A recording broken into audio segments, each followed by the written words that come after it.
हमारा शरीर हड्डियों के ढांचे पर खड़ा हुआ है, या यूँ कहा जाए कि यदि हड्डियां हैं तो हम दिख रहे हैं, वरना सिर्फ हम जो है एक मसल्स ही हैं, मांस ही हैं।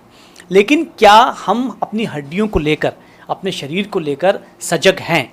आइए इस पर बातचीत करते हैं डॉक्टर गिरीश गुप्ता जी से। डॉक्टर साहब, ये बताइए कि क्या वाकई हम अवेयर हैं, और बचपन से हम क्या ध्यान रखें, एक एज के बाद हम क्या ध्यान रखें, बुढ़ापे में हम क्या ध्यान रखें, ताकि हम मजबूत रहें हड्डियों के? बिल्कुल सही आपका कहना है कि अगर हम शुरू से अगर ध्यान रखें तो हमको हड्डियों में कैल्शियम की या विटामिन डी की कमी ही ना हो, और हमको ये जो इससे रिलेटेड बीमारियां हैं वो सब बीमारियों से हम बच जाएं।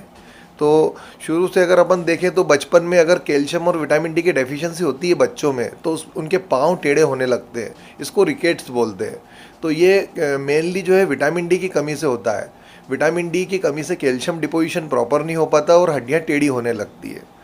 अगर हम बच्चों को प्रॉपर दूध और दूध से बनी चीज़ें दें, साथ में बच्चों की स्पोर्ट्स एक्टिविटी जो सबसे महत्वपूर्ण है, धूप में खेलना, वो अगर आजकल बहुत कम हो गया है। मोबाइल के ज़माने में आजकल बच्चे धूप में खेलना बहुत कम होने के कारण जो है विटामिन डी उनको नहीं मिल पाता, क्योंकि विटामिन डी का मेन सोर्स है धूप। धूप से चमड़ी में जो अर्गेस्टेरोल होता है वो विटामिन डी में कन्वर्ट होता है, वही विटामिन डी अपने हड्डियों में कैल्शियम जमा करता है। तो बच्चों का नहीं खेलना, खेलने नहीं जाना भी एक कारण है इसका।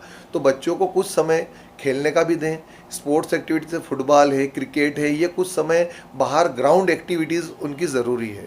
साथ में कैल्शियम से बनी चीज़ें उनको ज़रूर दें। जैसे बहुत से बच्चे दूध पीना पसंद नहीं करते, तो उनको वो दूसरे फॉर्म में दिया जा सकता है, जैसे दही के फॉर्म में, चीज़ के फॉर्म में, पनीर के, जो उनको पसंद हो, दूध और दूध से बनी चीज़ें ज़रूर दें।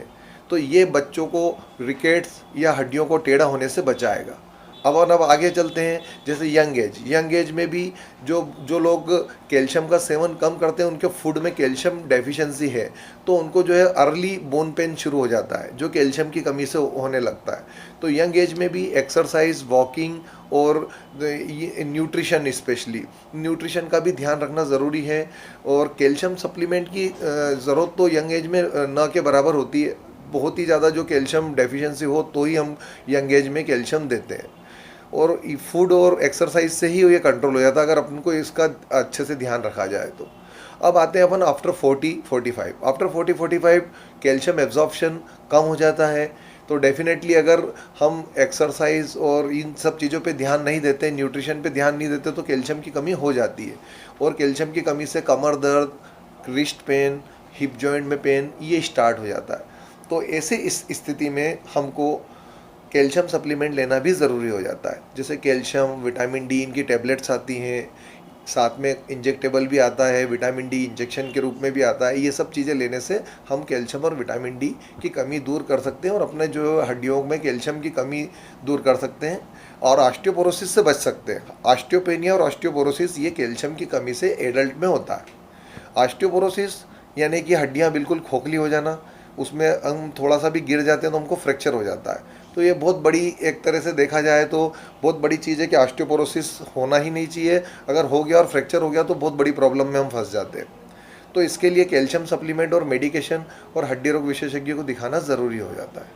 अगर हम बात करें कि ये सब चीज़ें हो ही ना, तो हम आफ्टर 45 भी एक्सरसाइज, अच्छा न्यूट्रिशन और साथ में जॉगिंग, वॉकिंग, ये सब चीज़ें कंटिन्यू रखें, तो भी हम ऑस्टियोपोरोसिस, ऑस्टियोपेनिया और हड्डियों में कैल्शियम की कमी से बच सकते हैं।